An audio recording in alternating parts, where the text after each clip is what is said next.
خاموشی چھائی ہوئی ہے۔ دریائے نیل کی موجیں ایک عجیب بے چینی سے بہہ رہی ہیں۔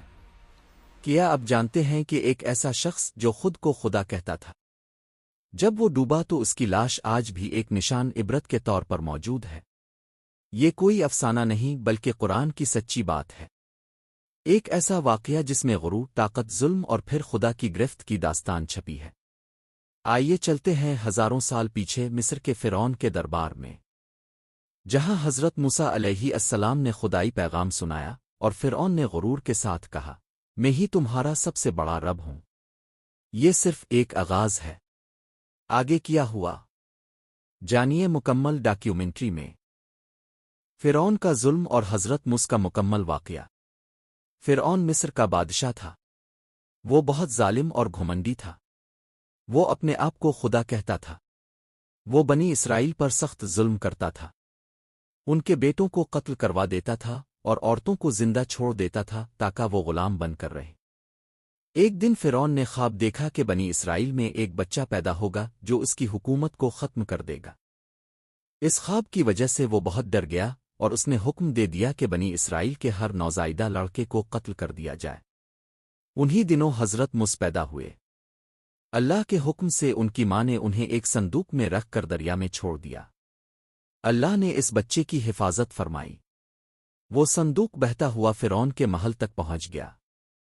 فرعون کی بیوی حضرت عیسیٰ نے بچے کو گود لے لیا اور اس کا نام موسیٰ رکھا۔ حضرت موسیٰ فرعون کے محل میں ہی پلے بڑھے۔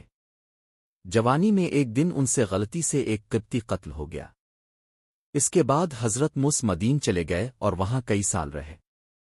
ایک دن اللہ تعالیٰ نے قواں طور پر حضرت موسیٰ کو نبوت عطا فرمائی اور حکم دیا کہ فرعون کے پاس جا کر اسے اللہ کی عبادت کی دعوت دیں اور بنی اسرائیل کو آزاد کریں۔ حضرت موسیٰ اپنے بھائی حضرت ہارون کے ساتھ فرعون کے دربار میں پہنچے۔ انہوں نے فرعون کو اللہ کا پیغام سنایا لیکن فرعون نے انکار کر دیا۔ اس نے جادوگروں کو بلایا۔ اللہ کے حکم سے حضرت موسیٰ کا عصا ایک بڑا سانپ بن گیا اور جادوگروں کا جادو ختم ہو گیا۔ یہ دیکھ کر جادوگر ایمان لے آئے مگر فرعون نے انہیں قتل کروا دیا۔ کافی عرصے بعد اللہ تعالیٰ نے حضرت موسیٰ کو حکم دیا کہ رات کے وقت بنی اسرائیل کو لے کر مصر سے نکل جائیں۔ فرعون اپنے لشکر کے ساتھ ان کا پیچھا کرنے نکلا۔ جب بنی اسرائیل دریا کے کنارے پہنچے تو آگے دریا تھا اور پیچھے فرعون کا لشکر۔ حضرت موسیٰ نے اللہ کے حکم سے اپنا عصا دریا پر مارا تو دریا دو حصوں میں بٹ گیا اور درمیان میں خشک راستہ بن گیا۔ بنی اسرائیل اس راستے سے بحفاظت گزر گئے۔ فرعون بھی اپنے لشکر کے ساتھ دریا میں گھس آیا لیکن جب وہ بیچ میں پہنچا تو دریا کا پانی واپس آ گیا۔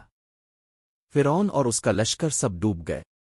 ڈوبتے وقت فرعون نے کہا کہ میں بنی اسرائیل کے رب پر ایمان لایا، لیکن اس وقت اس کا ایمان قبول نہیں ہوا۔ اللہ تعالیٰ نے فرعون کی لاش کو محفوظ رکھا تاکہ